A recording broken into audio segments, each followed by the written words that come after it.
पिताजी, द्रौपदी के इस अपमान के क्या परिणाम होंगे?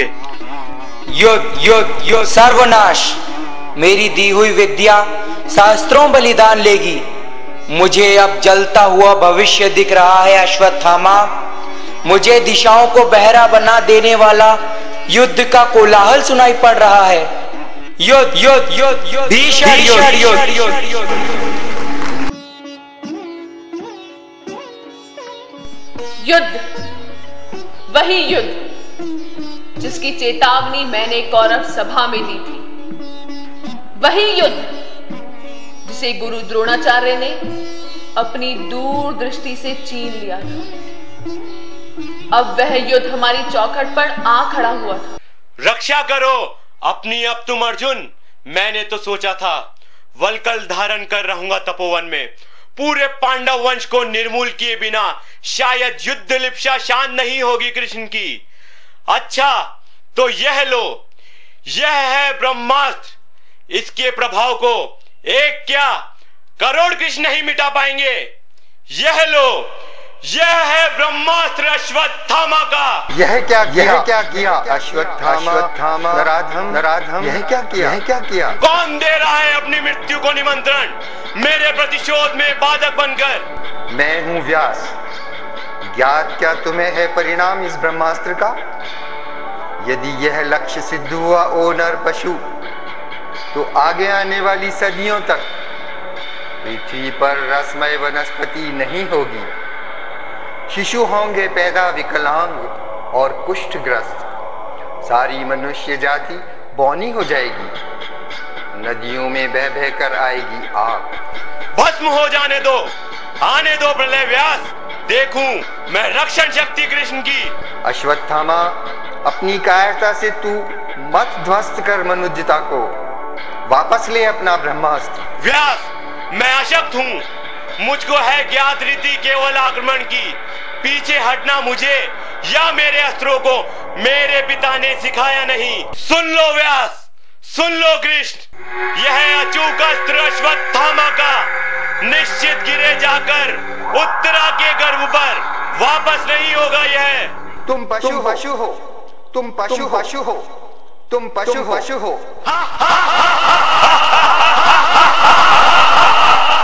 था मैंने नहीं, मुझे युधिष्ठिर ने बना दिया। चलते चलो संजय। क्रंदन, ये कैसा है? अश्वत्थामा का ब्रह्मास्त्र जा गिरा है उत्तरा के गर्भ पर। करेगा, वह अपना प्रण पूरा करेगा। माता, किंतु कृष्ण उसे क्षमा नहीं करेंगे। उसका वध नहीं कर सकेंगे कृष्ण। चलते चलो संजय। मैं तो अभी जाऊंगी वहाँ जहाँ गहन निद्रा में सोया है दुर्योधन। चलते चलो। तो कौन है उधर? झाड़ियों में कोई जीवित व्यक्ति, लगता है जैसे अश्वत्थामा। रोको उसे। माता, उसे जाने दे, वह अश्वत्थामा ही है। दंड दिया है उसे भ्रूण हत्या का कृष्ण ने। शाप दिया उसको कि जीवित रहेगा वह, लेकिन जख्म हमेशा ताजा रहेगा। रक्त से सना जीवित रहेगा वह, मरने नहीं देंगे प्रभु। संजय, उसे रोको। लोहा मैं लूंगी आज कृष्ण से उसके लिए। माता, वह चला गया, आया था विदा देने दुर्योधन के अंतिम अस्थिशेषों से। अस्थिशेष? तो वह पड़ा है कंकाल मेरे पुत्र का। किया है यह सब कुछ कृष्ण, तुमने किया है यह। सुनो, आज तुम भी सुनो। मैं तपस्विनी गांधारी अपने सारे जीवन के पुण्यों का, अपने सारे पिछले जन्मों के पुण्यों का बल लेकर कहती हूँ, कृष्ण सुनो। तुम यदि चाहते तो रुक सकता था युद्ध यह। मैंने प्रसव नहीं किया था कंकाल यह। इंगित पर तुम्हारे ही भीम ने अधर्म किया।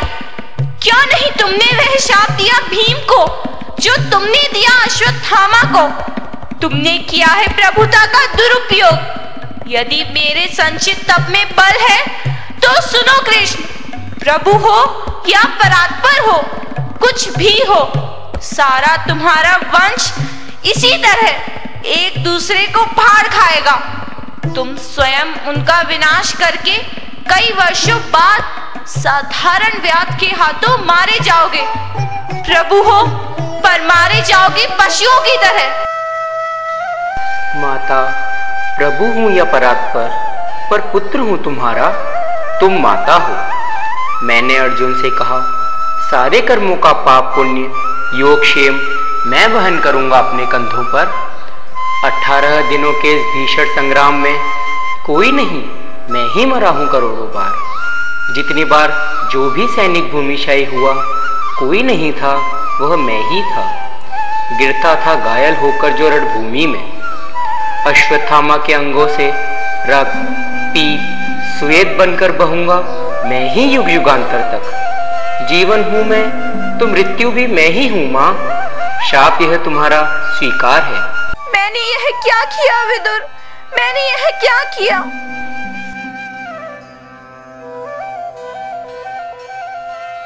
36 वर्षों के बाद गांधारी का वह शाप जो कृष्ण ने गांधारी के नहीं चाहते हुए भी स्वीकार किया था, फलीभूत हुआ। कृष्ण यदुकुल की आपसी कलह से खिन्न होकर एक वन कुंज में चिंतन कर रहे थे और एक व्याध की भूल से उसके तीर का शिकार बने। कृष्ण का महाप्रयाण होने के साथ ही एक महायुग का अवसान हो गया। द्वापर युग समाप्त हो गया था, अब कलयुग का आरंभ हुआ था। धर्मराज युधिष्ठिर को लगा कि अब उनके महाप्रयाण का समय आ गया है। उन्होंने राजसी भोग का त्याग कर सशरीर स्वर्ग जाने के उद्देश्य से हिमालय पर चढ़ने का निर्णय लिया और मैं अपने पतियों धर्मराज युधिष्ठिर, भीम, अर्जुन, नकुल और सहदेव के साथ चुपचाप इस अभियान पर चल पड़ी। पतियों के पीछे चलते हुए मैं सोच रही थी कि मैंने इस जन्म में क्या पाया, क्या खोया, मुझसे कौन सा कार्य साधित हुआ, क्या करना उचित था मेरे लिए। मेरे अंतर मन ने कहा, पांचाली पुरुषों के अहम, उनकी परस्पर ईर्ष्या व शत्रुता के कारण तुमने जीवन भर यातना, पक्षपात, लांछन तथा यंत्रणा से डटकर संघर्ष किया है।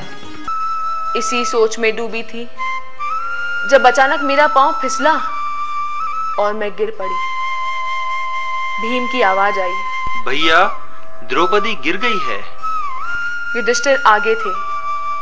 उन्होंने पीछे देखे बिना ही स्थिर स्वर में कहा, पांचाली अपने पतन के लिए स्वयं उत्तरदायी है, उसका अंत यही है। तुम मत रुकना भीम, मेरे साथ चलते रहना। मैं वहीं पड़ी रही और मेरे 5 पति मुझे अंत समय में अकेला छोड़ स्वर्गारोहण के उद्देश्य से आगे निकल गए। उस क्षण मेरे मन ने कृष्ण को याद किया और वे मेरे अंतर मन में आ विराजे। मैंने कहा, सखा मुझे अपनी शरण में ले लो, मुझे शांति दो, सबको शांति दो। ओम शांति शांति शांति।